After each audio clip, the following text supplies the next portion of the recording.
there, everybody. Today I'm going to read you a story called The Rough-Faced Girl. Okay, and this is a very different Cinderella story. Once ago, there was a village by the shores of Lake Ontario. So this story takes place in Canada.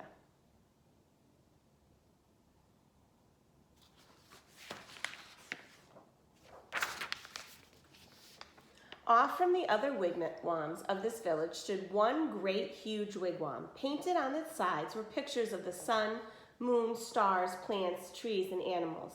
And inside this wigwam there was said to live a very rich, powerful, and supposedly handsome invisible being. However, no one could see him except his sister who lived there too.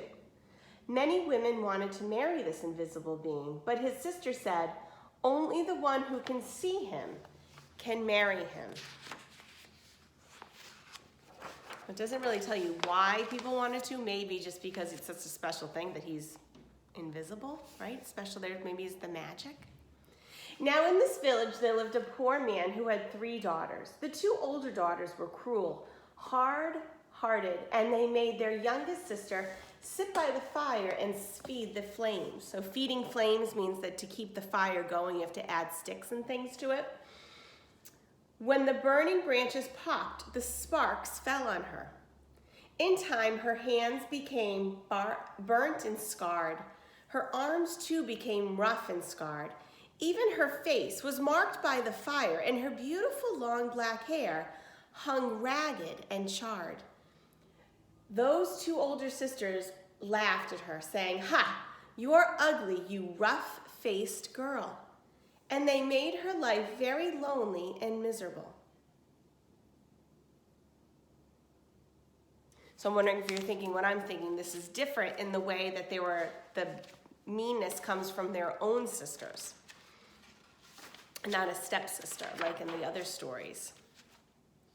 One day, these 2 older sisters went to their father and said, "Father, give us some necklaces. Give us some new buckskin dresses. Give us some pretty beaded moccasins. We're going to marry the invisible being." So their father gave them these things. Dressed in their finest, the 2 girls marched through the village. All the people pointed and stared. "Look at those beautiful girls," they said. "Surely they shall marry the invisible being." And if those 2 girls were proud and hard-hearted before, they were even prouder now. They walked hauntedly through the village. At last they came to the wigwam of the invisible being. And there was his sister waiting.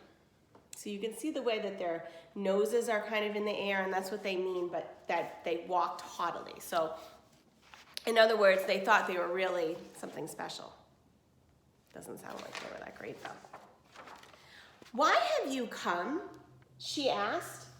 "We want to marry the invisible being," they answered. "That's why we're here."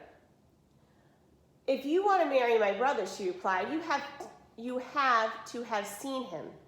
"Tell me, have you seen the invisible being?" "Of course we've seen him," they insisted. Can't you see how pretty we are? Can't you see the beautiful clothes we wear?" "Oh yes, anyone can tell that we've truly seen the invisible being." "All right," she said quietly, "if you think you've seen him, then tell me, what's his bow made of?" And suddenly, her voice was swift as lightning and strong as thunder. So she means his bow and arrow.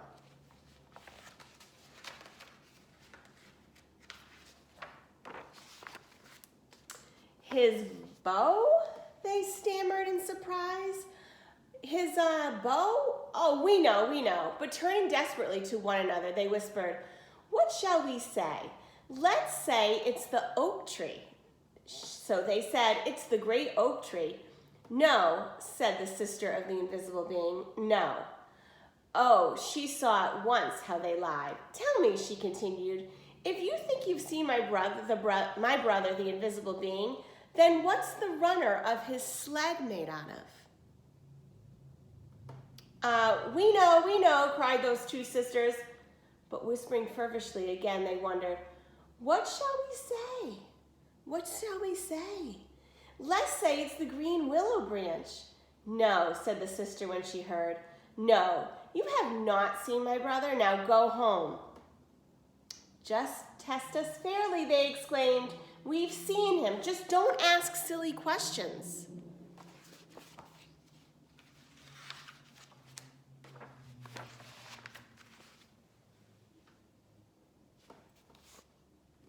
"All right," said the sister of the invisible being, "come with me." She took them back to the great wigwam and sat them in the seats furthest from the entrance, the guest seats. Soon they heard footsteps coming through the path. Then something stepped inside.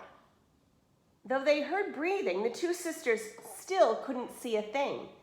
Suddenly, a great bow and a beaded quiver of arrows appeared in the air, and they were set down. But though those girls sat there, their eyes wide open, all through the night, they never saw a thing more. And in the morning, they had to go home ashamed. So they can't see that he's holding those things.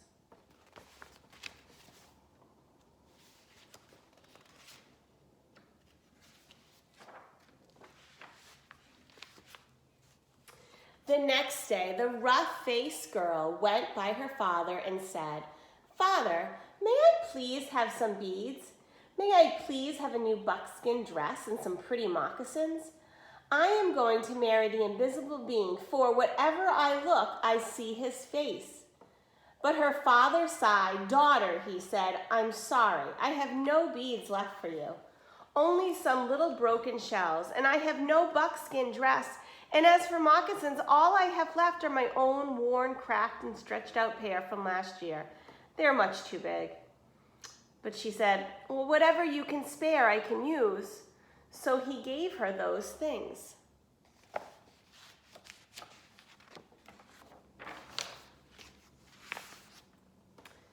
Then she found dried reeds, and taking the little broken shells, she strung a necklace. She stripped birch bark from the dead trees and made a cap, a dress, and leggings. Then, with a sharp piece of bone, she carved in the black pictures of the sun, moon, stars, plants, trees, and animals. She went down to the lakeshore and soaked the moccasins in the water until they grew soft. Then she molded them to her feet, but they were still too big, and they flap, flap, flapped like duck's feet as she walked. Then all of the people came out of their wigwams. They pointed and stared. "Look at that ugly girl," they laughed. "Look at her strange clothes." "Hey, hey, go home, you ugly girl. You'll never marry the invisible being." But the rough-faced girl had faith in herself, and she had courage. She didn't turn back. She just kept walking right through the village. Boys and girls, remember those two things always. She had faith in herself, which means she believed in herself, and she had courage. Those are two really good things to have. Now watch carefully. I can just imagine all of you chiming in right now with what I'm going to show you. Desmond, I'm thinking of you especially. Can you see that?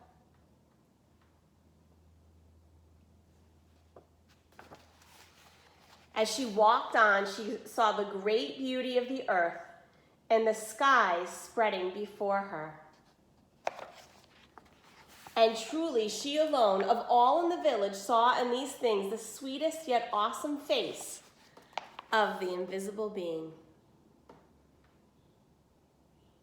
So when she saw the beauty of the earth, she also saw his face. At last she came to the lake shore. Just as the sun was sinking behind the hills and the many stars came glittering out like a fiery veil in the darkening sky overhead. And there, standing by the water's edge, was the sister of the invisible being waiting. Now the sister of the invisible being was a wise woman who when she looked at you, she didn't see your face or your hair or your clothes. No, when she looked at you, she would look right into your eyes, and she could see all the way down to your heart. And she could tell if you had a good, kind heart or a cold, hard, and cruel one. And when she looked at the rough-faced girl, she saw at once, though her skin was scarred and her hair burnt, her clothes strange, that she had a beautiful, kind heart, and so she welcomed her dearly, saying, "Ah, my sister, why have you come?" And the rough-faced girl replied, "I have come to marry the invisible being."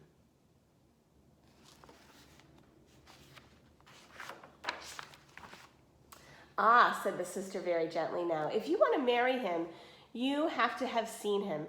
Tell me, have you seen my brother, the invisible being?" And the rough-faced girl said, "Yes." "All right, then," said the sister, "if you've seen him, tell me, what's his bow made out of?" And the rough-faced girl said, "His bow? Why, it is the great curve of the rainbow."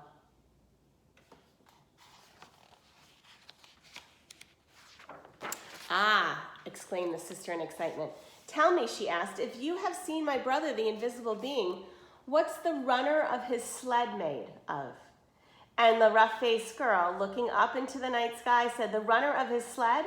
Why, it is the spirit rose, the Milky Way of stars that spread across the sky." That's right in there. So if you think of a sled, like an old-fashioned sled that has those, they're called runners. That's kind of what holds it up. "Ah," cried the sister in wonder and delight, "you have seen him. Come with me."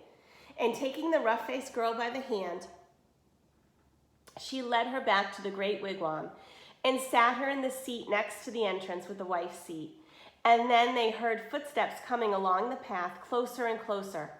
The entrance flap of the wigwam lifted up, and then stepped in the invisible being. And when he saw her sitting there, he said, "At last we have been found out." Then, smiling kindly, he added, "And oh, my sister, but she is beautiful." And the sister said, "Yes."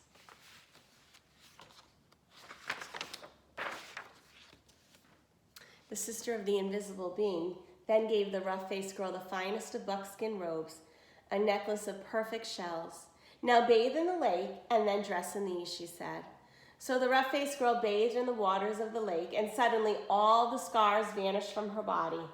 Her skin grew smooth again, and her beautiful black hair grew in long and glossy as a raven's wing. Now anyone could see that she was indeed beautiful, but the invisible being and his sister had seen it from the start. Right? Because they saw she was beautiful in her heart. Then at last, the rough-faced girl and the invisible being were married, and they lived together in great gladness, and they never parted. So boys and girls, what you're going to do now is you're going to enter in one more time. We're just going to do this last Cinderella story. So on your slide today, I'd like you to go into your slideshow, go to the next slide, and then tell me 3 things that make this a fairy tale, right? 3 of those elements that you see. So maybe you heard something about the ending or the beginning.